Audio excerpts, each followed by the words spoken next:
The scratching sounds had been keeping Nathaniel Zarkin awake for 3 weeks, but he had convinced himself they were just raccoons, or maybe a fox denning under his porch for the late autumn season. Tonight, when the scratching turned into a low, pained groan that sounded far too human, he grabbed his lantern and his hunting knife and decided enough was enough. What he found when he crawled under the weathered boards made his heart stop. Curled in the dirt beneath his modest farmhouse was an orc woman, her green skin covered in bruises and cuts, her leather armor torn and stained with old blood. Her tusks, small and ivory white, were visible through her parted lips as she breathed in shallow, labored gasps. She clutched a broken spear to her chest like a child might hold a doll, and even unconscious, she looked ready to fight. Nathaniel froze, every childhood story about orc raids and burned villages flooding his mind. His hand tightened on the knife. He should kill her. That was what any sensible man would do. Orcs were the enemy. They raided farms, destroyed crops, killed livestock and people alike. The war between humans and orcs had been going on for longer than he had been alive, and it showed no signs of stopping. But as he held the lantern closer, he saw that she was shivering despite the thick blankets she had apparently stolen from his clothesline weeks ago. Her injuries were severe and infected.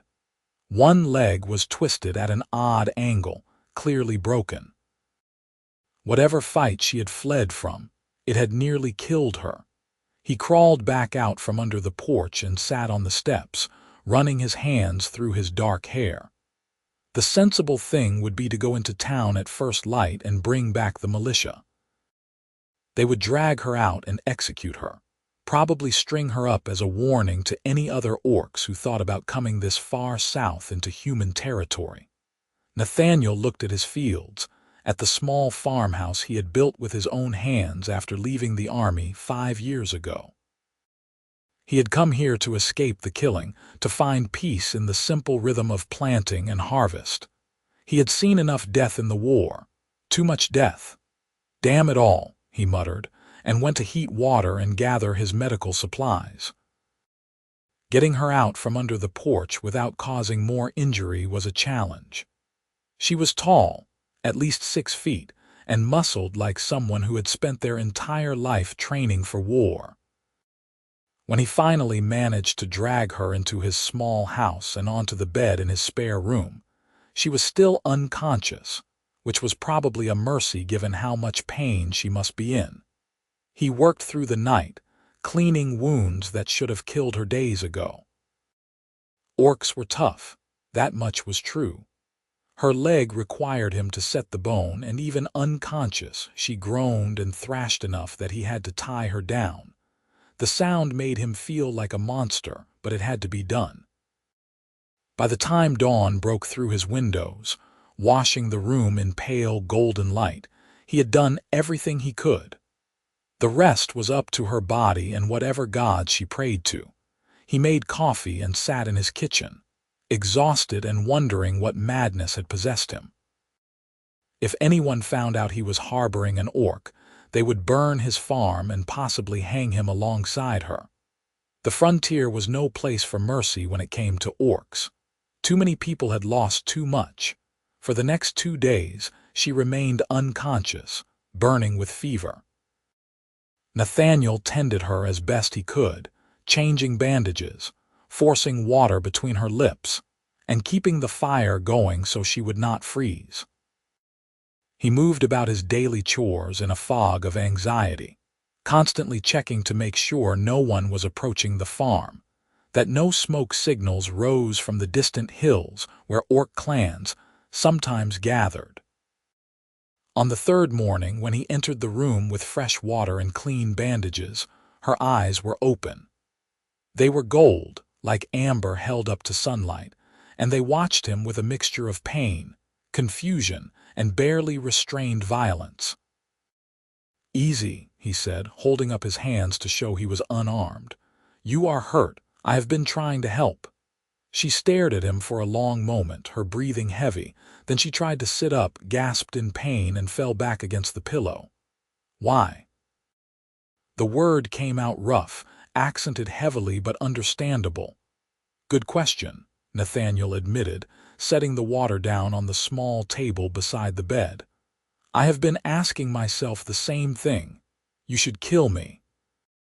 She said it matter-of-factly, without fear, just stating what she believed to be true. Probably, he agreed. But I spent 10 years in the army killing people. I am tired of it, so I fixed you up instead. You are welcome to leave once you can walk, but until then you are stuck with me. She studied him with those unsettling golden eyes, and he wondered what she saw. He was 32, scarred from his years of fighting, lean and weathered from farm work. Nothing special, just a man trying to live quietly. I am Durga, she said finally. Nathaniel, he gestured to the water. You need to drink and eat when you can stomach it. You have been under my porch for 3 weeks, apparently. You are half-starved. Something that might have been embarrassment crossed her features. I thought it was empty. The house.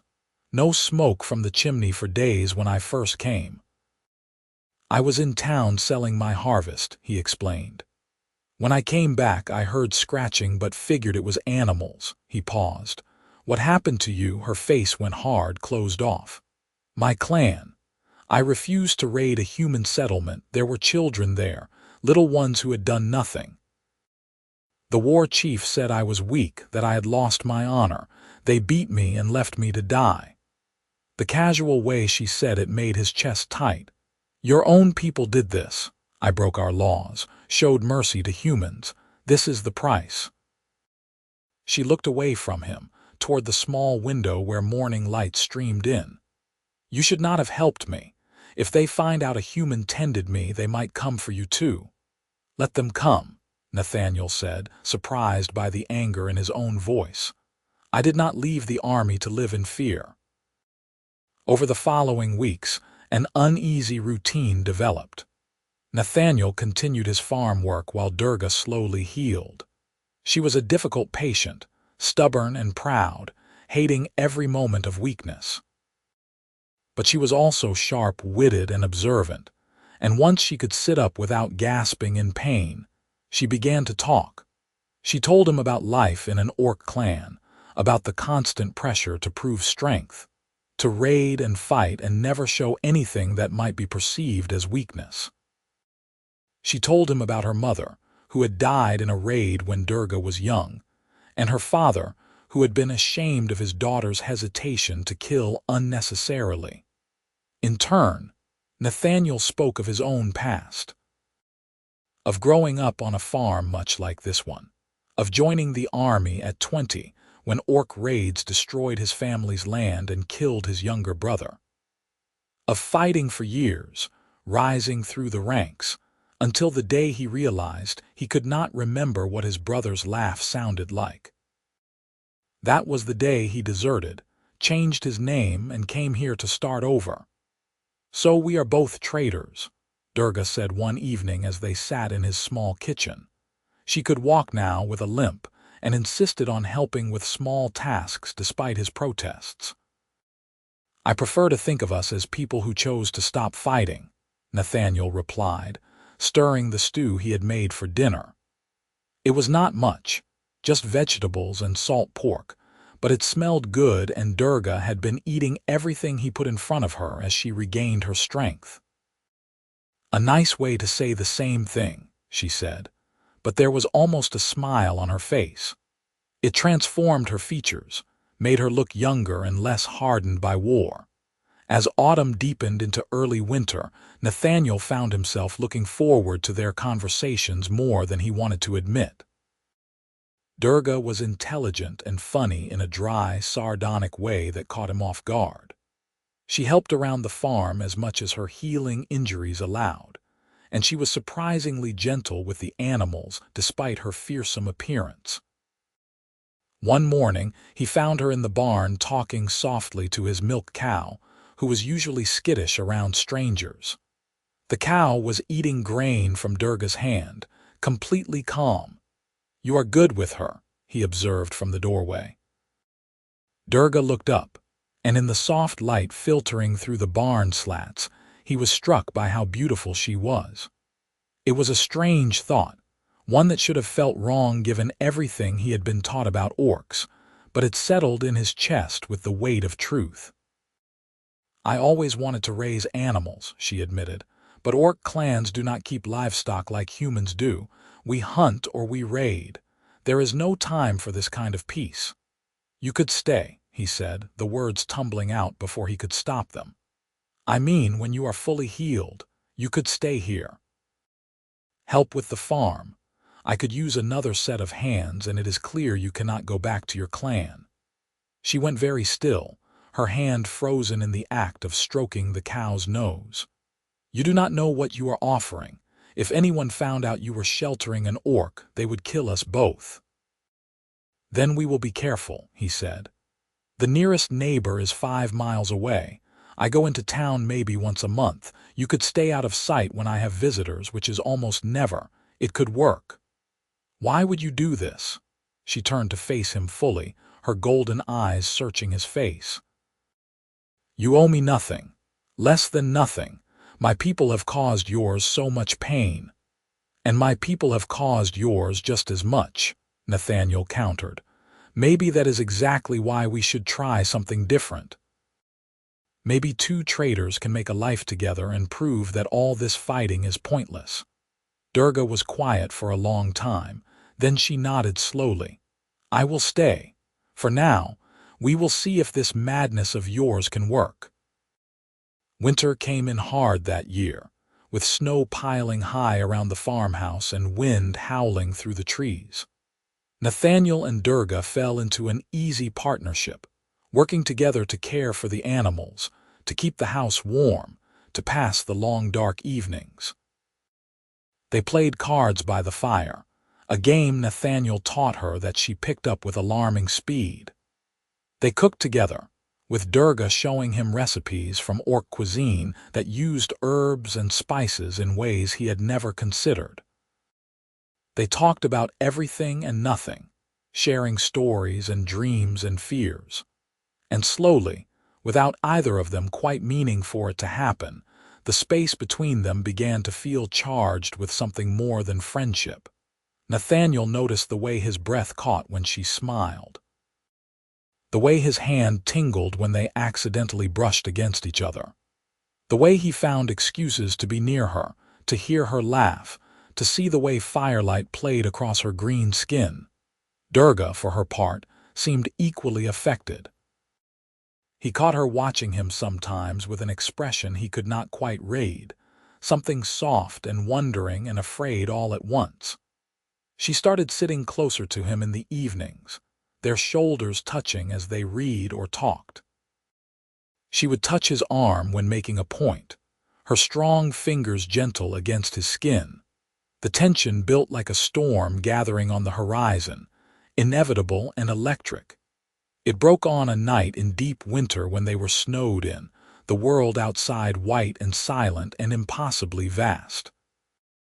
They had been drinking mulled wine, and the warmth of it combined with the crackling fire had left them both loose and honest. "Can I ask you something?" Durga said, her voice soft. "Anything," Nathaniel replied, very aware of how close she was sitting, how he could feel the heat of her body along his side. "Do you ever regret helping me, keeping me here?" He turned to look at her, at the vulnerability in her golden eyes, at the way her tusks caught the firelight. "Not even once. You are the best thing that has happened to me in longer than I can remember." She drew in a sharp breath. "Nathaniel, you should not say such things." "Why not? It is true." He reached out slowly, giving her time to pull away, and cupped her face in his hand. Her skin was warm, smooth except for the faint ridges of old scars. "You are brilliant and brave and kind. You make me laugh. You make this house feel like a home instead of just a place to sleep. I look forward to seeing you every morning, and I miss you when you are just in the other room." "This is forbidden," she whispered, but she did not pull away. Instead, she leaned into his touch, her eyes closing briefly. Our peoples hate each other. If anyone knew, they would kill us. Then we will not let anyone know, he said. But I cannot keep pretending I do not feel this way about you. I am falling in love with you, Durga. I think I have been falling for weeks now. Her eyes opened, and they were bright with unshed tears. I am falling in love with you too. I have tried to stop, tried to tell myself it is just gratitude or loneliness, but it is more than that. So much more. You make me believe in things I thought were impossible. He kissed her then, gentle and questioning, and she responded with a hunger that matched his own. Her arms came around him, strong and sure, pulling him closer as the kiss deepened. She tasted like wine and spices and something uniquely her, and he felt like he was drowning in the best possible way. When they finally broke apart, both breathing hard, she rested her forehead against his. "What do we do now? We figure it out together," he said. "We keep each other safe. We build a life here, just the two of us, and we do not let the rest of the world tell us it is wrong." She kissed him again, softer this time, full of promise. Together then. That night, she did not go back to the spare room. She stayed with him, and they explored this new territory between them with wonder and care. They made love slowly, learning each other's bodies, discovering what made the other sigh and gasp and smile. It felt revolutionary, this tenderness between a human and an orc, this joining that all their respective peoples would call monstrous. It felt like coming home. The winter passed in a haze of contentment. They were careful, always watching for signs that someone might discover their secret, but within the walls of the farmhouse, they were simply two people in love. Durga's injuries healed fully, leaving her strong and capable once more. She took over many of the heavier farm tasks, her orc strength making light work of things that would have taken Nathaniel hours.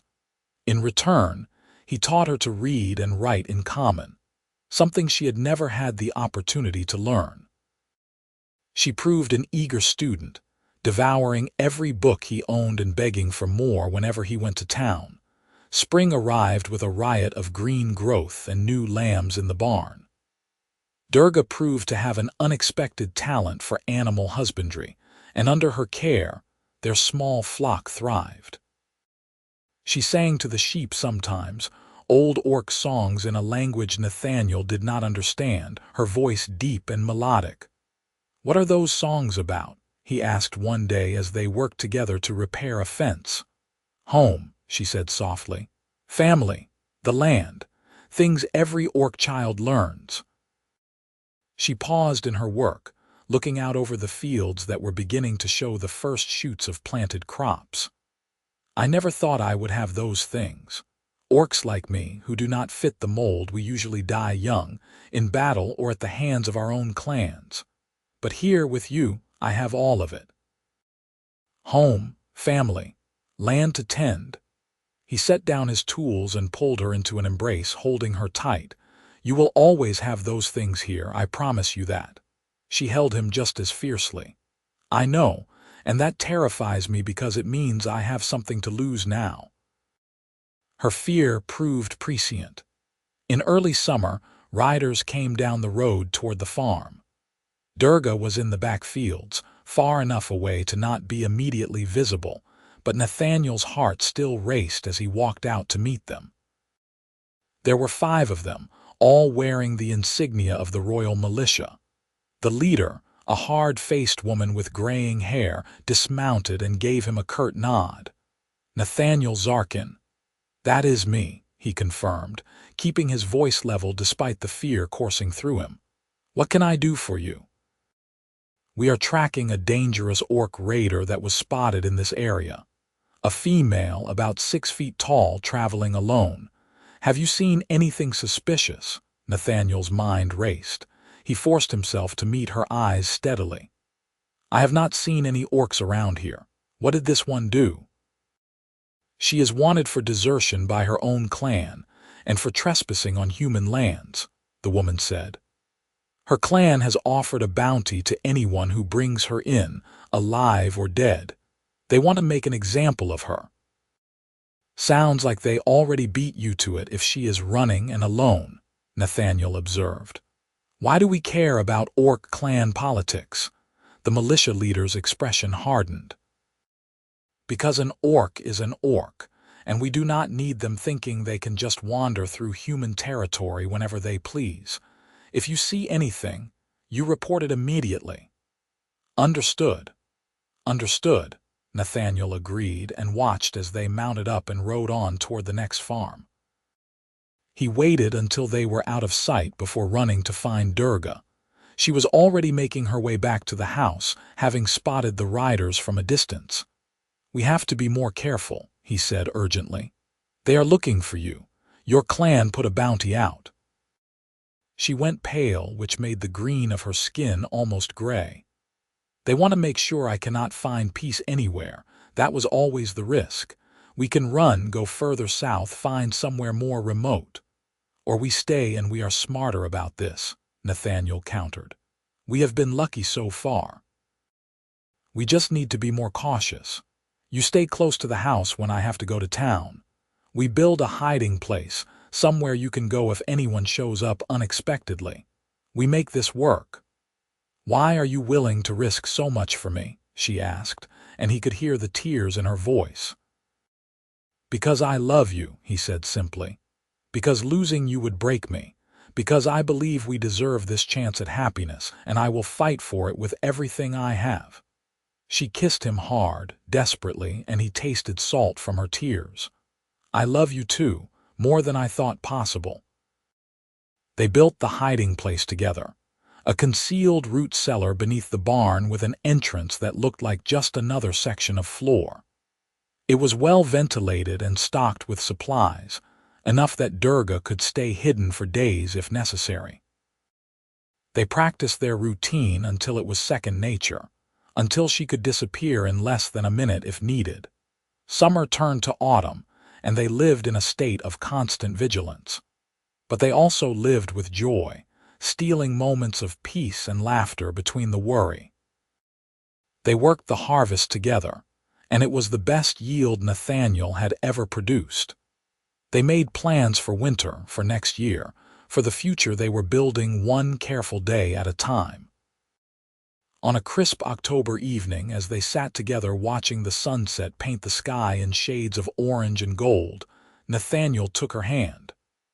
"Marry me," he said. Durga turned to him, eyes wide. "We cannot. There is no priest who would perform the ceremony, no law that would recognize it." "Then we make our own vows," he said. "Here, just the two of us and whatever gods choose to listen. I want you as my wife, Durga. I want to call you that. I want to pledge myself to you before the whole universe, even if the rest of the world never knows." Fresh tears tracked down her face, but she was smiling. "Yes, yes, of course, yes." They married themselves by moonlight in the field where they had planted wheat together. Nathaniel had no ring to offer, but Durga produced a braided bracelet she had made from her own hair and his, the black and white strands woven together with green thread. "In my culture," she said as she tied it around his wrist, "this means you are mine and I am yours. That we are bound together for as long as we both live." He tied an identical bracelet around her wrist, the one he had made in secret over the past weeks. "In my culture, marriage means the same thing. I am yours and you are mine from this day until my last day." They spoke their vows under the stars, promising love and loyalty and partnership. They made love in the wheat field afterward, surrounded by the evidence of everything they had built together, and Nathaniel thought he had never been happier in his entire life.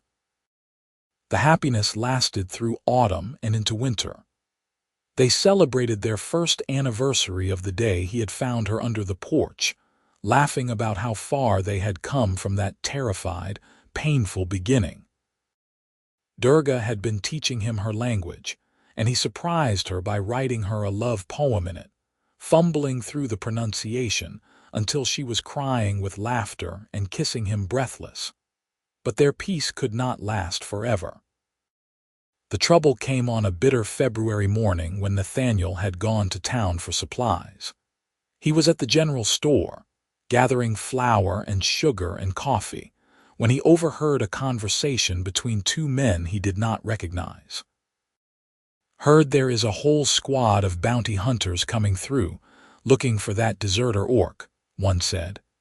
"They have a tracker with them, one of those orc outcasts who work for humans now.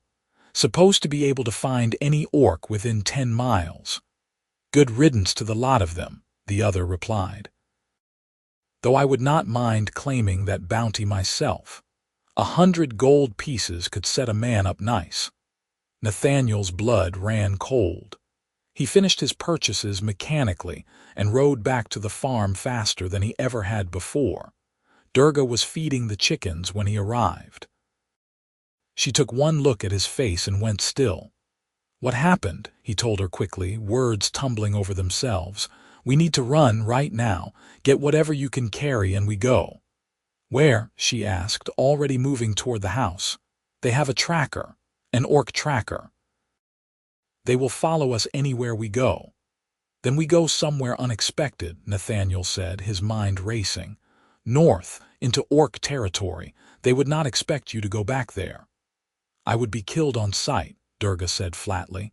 "I am marked as a deserter. Any clan would execute me for honor." "Then we go west into the mountains. We can disappear there, live off the land until things cool down." Durga stopped and turned to face him. Her expression was calm, resigned, and it terrified him more than anything else could have. "Nathaniel, my love, we cannot run forever. They will find us eventually. The tracker will make sure of that." "I will not let them take you," he said fiercely.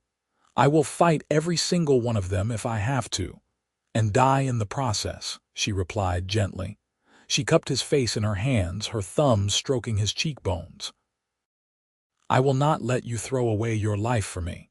You are my life," he said desperately. "Without you, none of this means anything." She kissed him softly. "Then we fight, together. We turn this place into a fortress and we make them regret coming for us." They worked through the day and into the night, preparing. Nathaniel had weapons from his army days, kept hidden and oiled. He brought them out now, along with his armor. Durga fashioned a new spear from one of the old fence posts and a blade Nathaniel had in his workshop. They barricaded the doors and windows, created firing positions, and laid traps around the perimeter. If they were going to go down, they would go down fighting. The bounty hunters arrived 3 days later, just after dawn. There were 8 of them, including the orc tracker. Nathaniel recognized the type immediately sell swords and mercenaries, in it for the money and nothing else. Dangerous, but not soldiers. They would not have the discipline or the teamwork that a real military unit would possess. The tracker, a scarred male orc with dead eyes, called out from beyond the fence line. "Durga of the Broken Tusk clan, you are ordered to surrender. Come peacefully and your death will be quick." "I am not going anywhere," Durga shouted back from her position by an upstairs window. "This is my home and you are trespassing." One of the human bounty hunters laughed. "Your home? You are an orc. You do not get to have a home on human land. Come out now or we will burn you out." Nathaniel appeared at a different window, his old army crossbow loaded and aimed. "This is my land and she is under my protection. Leave now and we will forget this happened. Stay and I will be forced to defend my property." The bounty hunters exchanged glances. They had not been expecting resistance from a human. The leader, a tall man with a braided beard, stepped forward. "You are harboring a wanted criminal," he called out. "That makes you an accomplice. Stand aside and we will forget we saw you. Otherwise, we take you both in." "I said leave," Nathaniel repeated and put a crossbow bolt through the fence post 6 inches from the man's head to emphasize his point. All pretense of negotiation ended. The bounty hunters spread out, trying to flank the house, but Nathaniel and Durga were ready. They had planned for this, mapped out fields of fire, created choke points. Nathaniel was a trained veteran and Durga had been raised as a warrior. Against 8 undisciplined mercenaries, they had a chance. The fight was brutal and terrifying. The bounty hunters tried to rush the house twice and were driven back both times with injuries. Nathaniel's arrows found their marks with grim precision, and Durga threw spears with devastating accuracy. But the attackers had numbers and determination, and they were not giving up.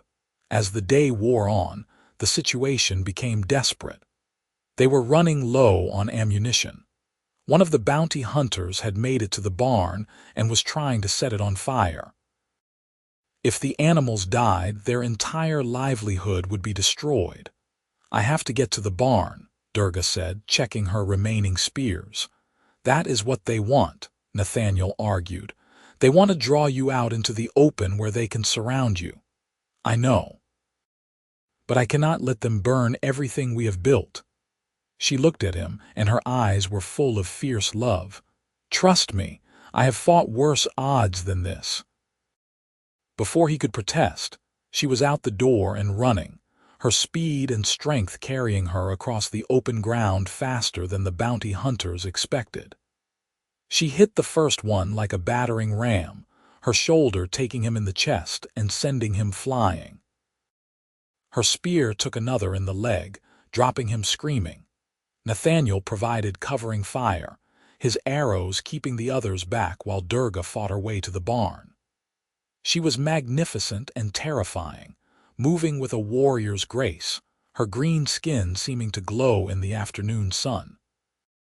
The orc tracker stepped into her path, his own spear ready. They circled each other warily. "You bring shame to all our people," he said in their shared language. "Lying with a human, living like a domesticated animal." "I bring shame to no one," Durga replied. "I chose love over hatred. Peace over endless war. If that makes me a traitor, then I am proud to be one." They clashed, spears ringing against each other. The tracker was skilled, but Durga fought with something he lacked. She had something to protect, someone to live for. It made her faster, fiercer, more determined. She disarmed him with a clever twist of her spear and had the point at his throat before he could recover. "Leave," she commanded. "Tell them Durga of the Broken Tusk clan is dead. Tell them you found my body. Take your bounty money and go." "They will want proof," he gasped. "Then be creative," she said, and knocked him unconscious with the butt of her spear. The remaining bounty hunters, seeing their tracker down and 3 of their number injured or dead, made the sensible choice. They gathered their wounded and fled, the promise of gold not worth dying for. Nathaniel ran out to meet Durga, pulling her into his arms even as she was still holding her bloody spear. "Are you hurt?" "I am fine," she said, though he could feel her shaking with adrenaline. "Is it over?" "I think so." He looked around at the damage to their home, at the bodies they would need to bury, at the blood soaking into the ground. "But they will tell others. More will come." "I know." Durga leaned her head against his shoulder. "What do we do?" Before Nathaniel could answer, he heard the sound of more horses approaching. His heart sank, thinking it was reinforcements for the bounty hunters. But when the riders came into view, he saw they wore different colors. Royal colors. At their head was the militia leader who had come by months ago, but this time she was accompanied by a small, older man in expensive robes. He dismounted carefully and walked toward them, taking in the scene with sharp, intelligent eyes. "I am Magistrate Harlow," he said. "I have been investigating reports of an orc living on human lands in this region. Am I correct in assuming this is her?" Nathaniel stepped protectively in front of Durga. "She is under my protection. She has broken no laws. She lives peacefully here and harms no one."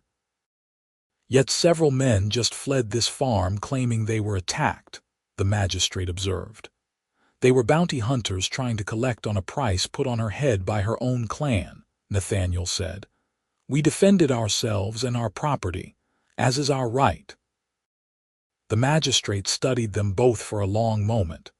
Then, surprisingly, he smiled.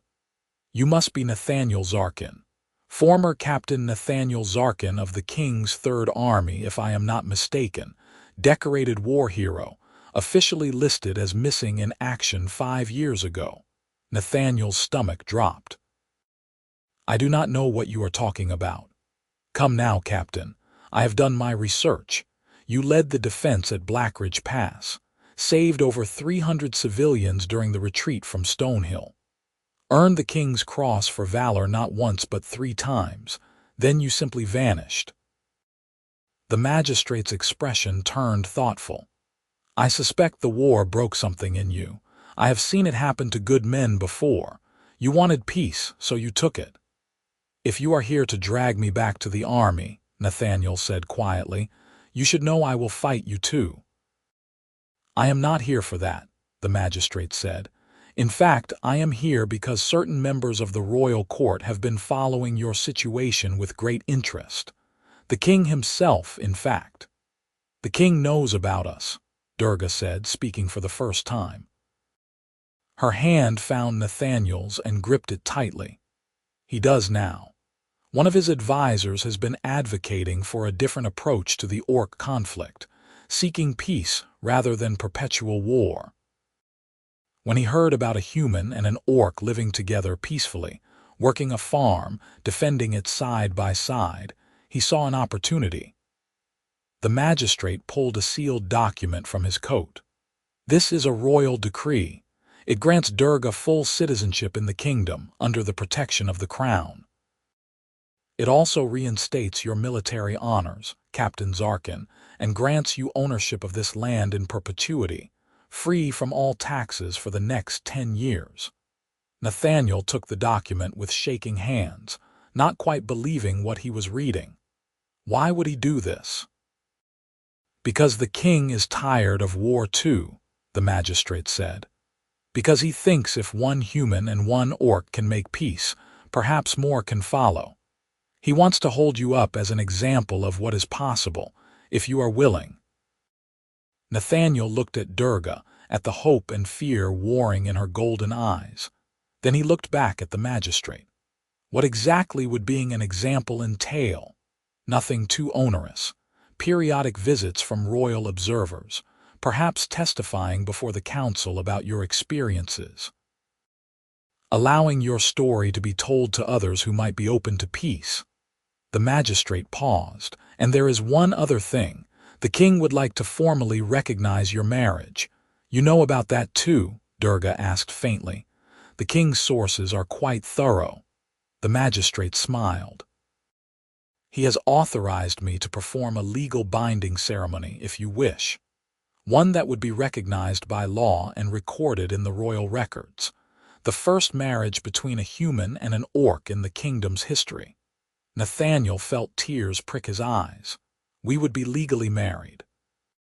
She would be protected as my wife, fully and completely, the magistrate confirmed. Any who harmed her would answer to the crown itself.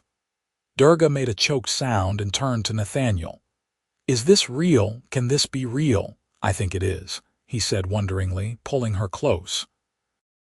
I think we finally get to stop hiding. They were married again that afternoon, this time with the magistrate presiding and the militia members serving as witnesses. The ceremony was simple but profound, and when it was done, Nathaniel Zarkin and Durga Zarkin were legally husband and wife.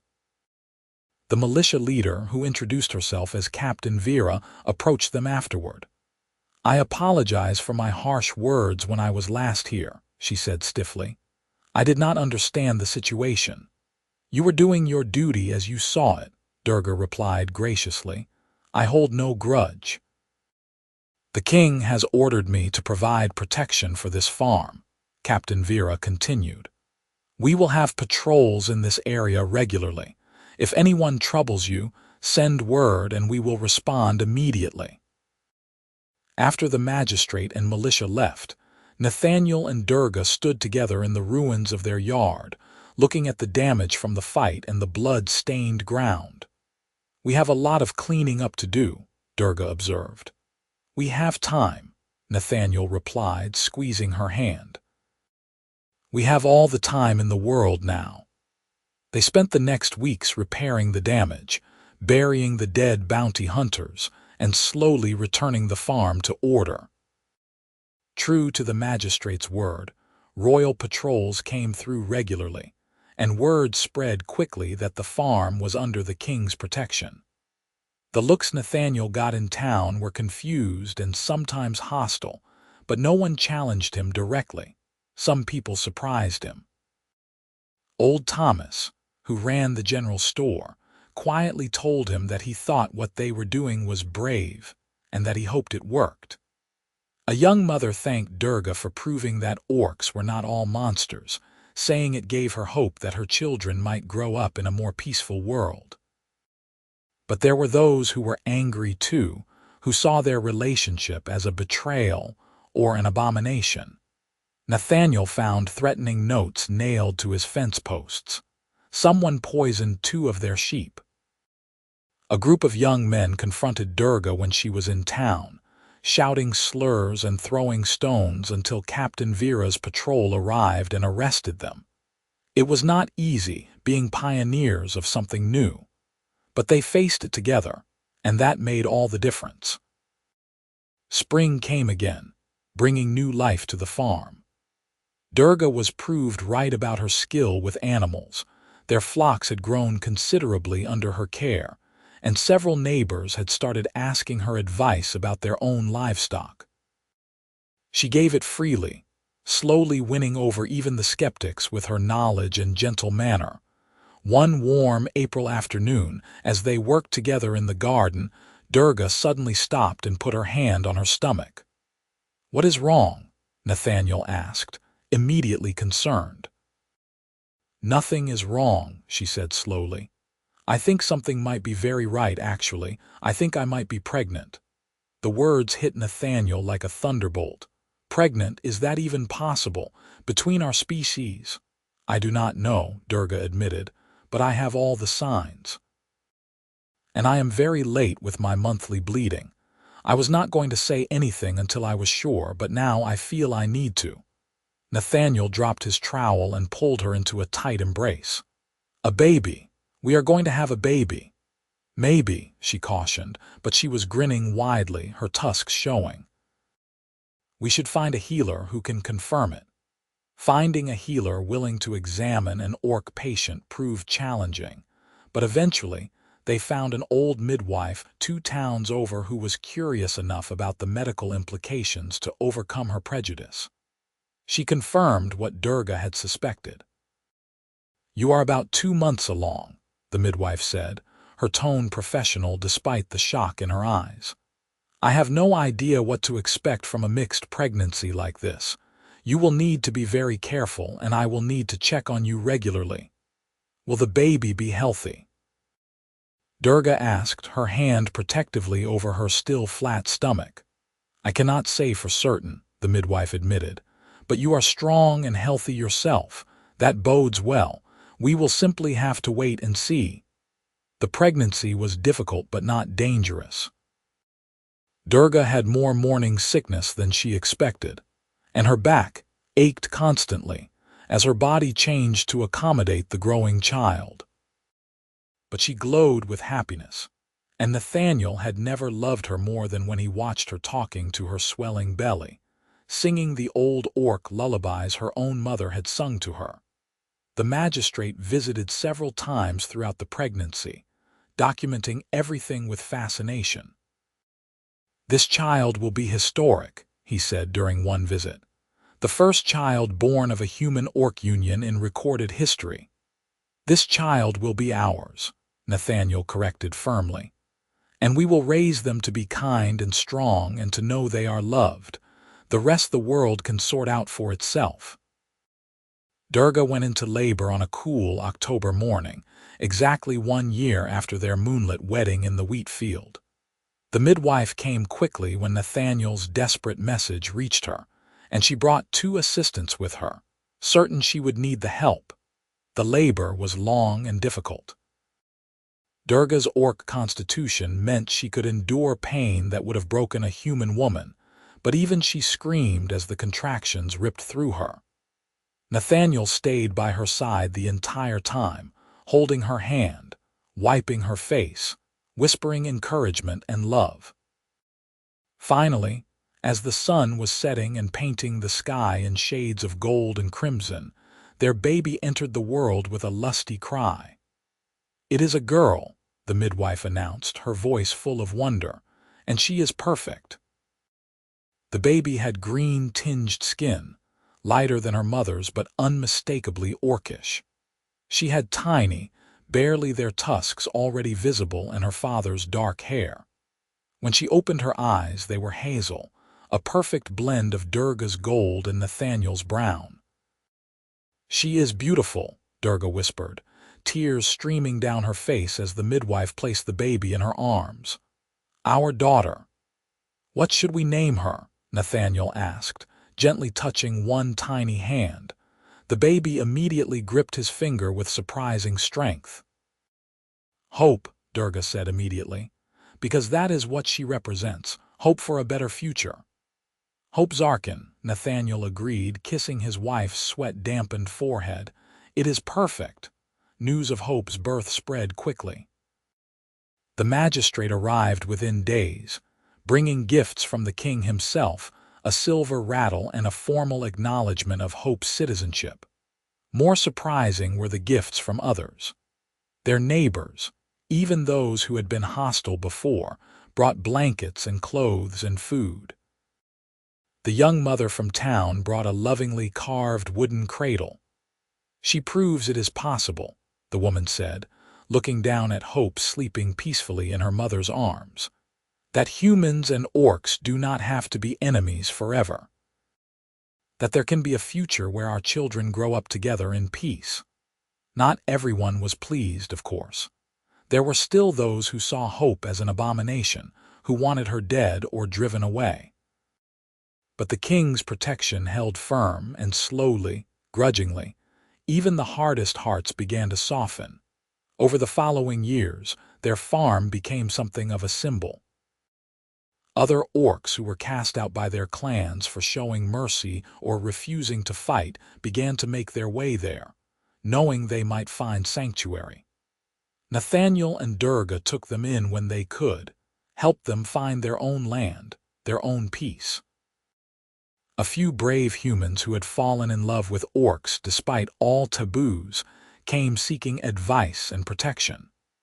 Nathaniel and Durga shared their story honestly, warning of the difficulties, but also speaking of the joy and the love that made it all worthwhile. 3 years after Hope was born, the king himself came to visit. He was an old man, tired from decades of war, and he sat in their simple kitchen drinking tea and watching Hope play with her wooden toys. "You have given me something I thought lost," he told them. "You have given me proof that peace is possible, that our peoples do not have to destroy each other. I am using your example to push for a formal peace treaty with the orc clans. Some are actually listening." "We just wanted to live our lives," Durga said, bouncing Hope on her knee. "We did not set out to change the world. The best changes rarely come from those seeking them," the king replied with a smile. "They come from ordinary people making extraordinary choices. You chose love over hate, peace over war. That choice ripples outward in ways you may never fully understand." After the king left, Nathaniel and Durga stood together on their porch, watching the sunset while Hope played in the yard. The house had been expanded over the years, the farm had grown prosperous, and the fields stretched out green and peaceful in every direction. "You ever regret it?" Nathaniel asked, pulling Durga close. "Leaving your clan, everything you knew to live this life?" Durga looked at him with those golden eyes that still made his heart race. "Not even once. You gave me everything I never knew I needed. A home, a family, a purpose beyond violence." I would make the same choice 1,000 times over. Even knowing how hard it would be, especially knowing that, she said firmly. The hard things are what make it worth it. We fought for this life, we earned it, and we built it together. That means everything. Hope ran up to them then, her little arms raised to be picked up. Nathaniel scooped her up, settling her on his hip while Durga wrapped her arms around them both. "Tell me the story," Hope demanded.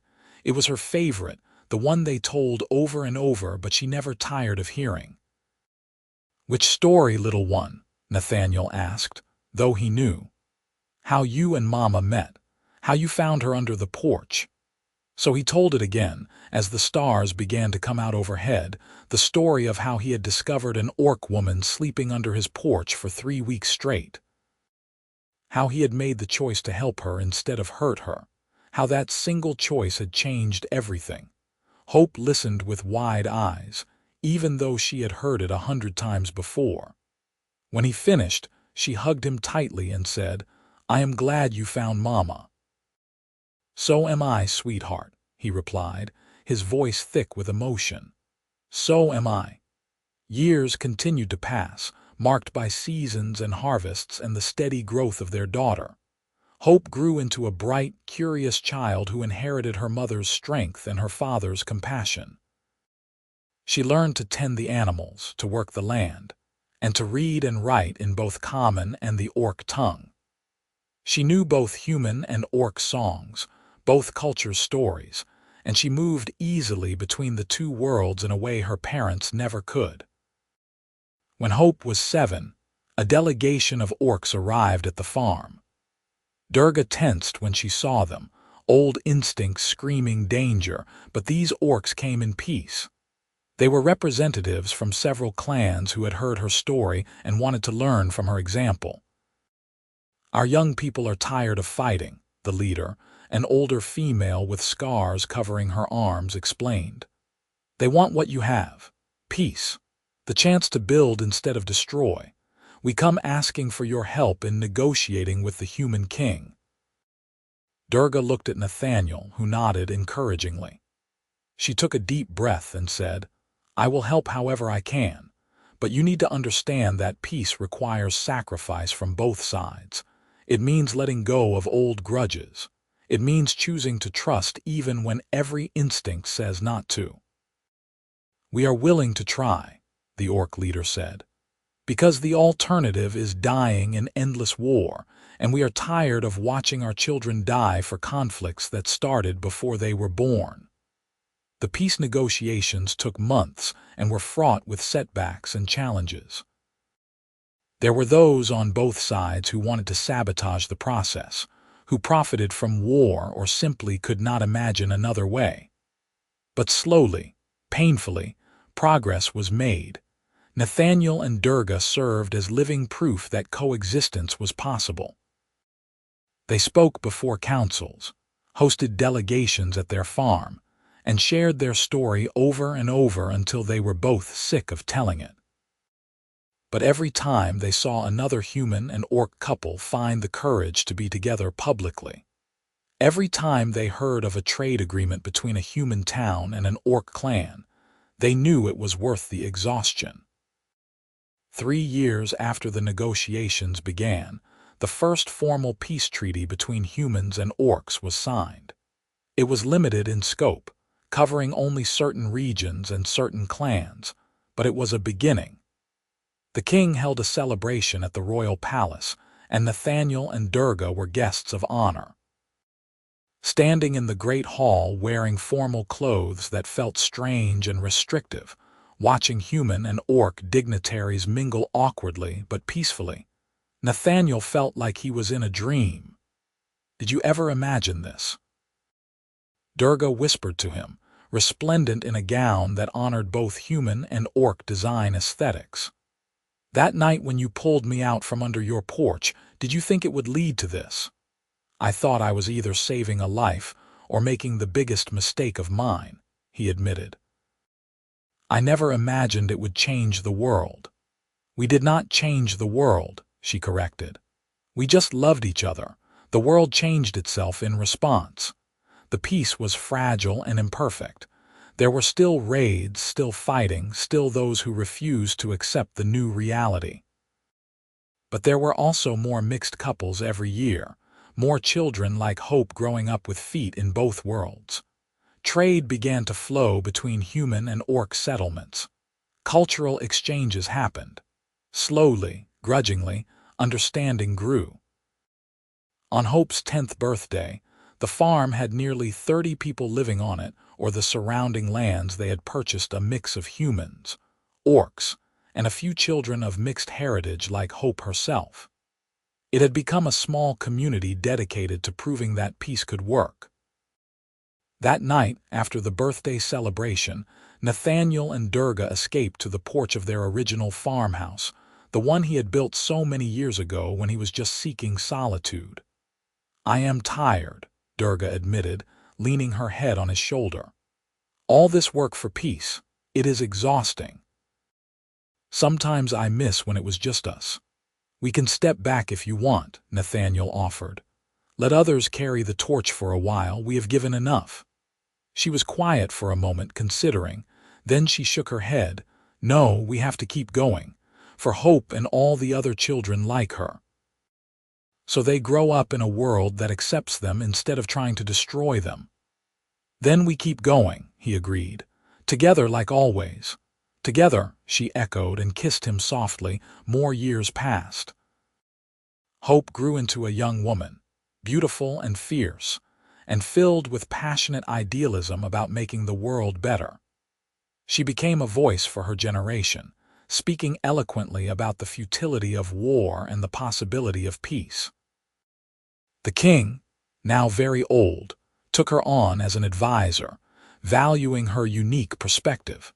Nathaniel and Durga were in their 50s now, still strong but beginning to feel the weight of years and hard work. They let others take on more of the burden of peace building, while they focused on their farm and their growing community. One autumn evening, as they sat together watching another sunset, something they had done thousands of times but never tired of, Durga said, "I have been thinking about that first night, when you found me under the porch." "What about it?" Nathaniel asked, his hand finding hers automatically. "I was so close to dying," she said softly. "Another day or two and I would have been gone. You saved my life that night, but you gave me so much more than that. You gave me hope, purpose, love, a family. Everything I have, everything I am now, comes from that choice you made." "I think we saved each other," Nathaniel replied. "I was dying too, just in a different way. I had given up on finding meaning or connection. I was just going through the motions of living. You gave me something to fight for again, something to build toward. You made me remember what it felt like to hope. So we are even then," she said with a small smile. "I suppose we are." They sat in comfortable silence, watching the sun paint the sky in brilliant colors. In the distance, they could see Hope walking with a young orc man, one of the recent arrivals to their community. They were laughing together, and the sight made Nathaniel's heart swell with pride and contentment. "We did good," Durga said, following his gaze. "Our daughter is happy. The world is slowly becoming better. We built something lasting." "We did," he agreed. "And it all started because I was too stubborn to kill someone sleeping under my porch," she laughed, the sound rich and warm. "And because I was too stubborn to die. A good match, I think." "The best match," he corrected, pulling her close and kissing the top of her head. As the stars began to emerge in the darkening sky, Nathaniel thought back over the years since that fateful night. All the struggles and triumphs, the fear and the joy, the moments of despair and the moments of transcendent happiness. It had been hard, harder than anything he had ever done, but looking at the life they had built together, he would not change a single moment. He had discovered an orc woman sleeping under his porch for 3 weeks straight, and in choosing to help her instead of harm her, he had found his soulmate, his partner, his reason for being. Together they had proved that love could bridge any divide, that peace was always possible if people were willing to choose it, and that sometimes the most revolutionary act was simply choosing to be kind. Their story became legend, told around fires and in halls across both human and orc lands. The man who saved an orc, and the orc who taught him to hope. The first mixed marriage, the first child of two worlds, the beginning of peace. It was a story of courage and love and the stubborn refusal to accept that enemies had to stay enemies forever. But to Nathaniel and Durga, it was simply their life beautiful and imperfect, hard-won and deeply cherished. They had found each other in the darkest of circumstances and built something bright and enduring. They had loved fiercely and fought bravely and raised a daughter who would help shape a better future. And on quiet evenings, when the work was done and the world was at peace around them, they would sit together on their porch and remember how it all began. With a choice to be kind instead of cruel, to offer help instead of harm, to believe that one person could make a difference, they were right. One person could make a difference, but two people together, united in love and purpose, could change the world.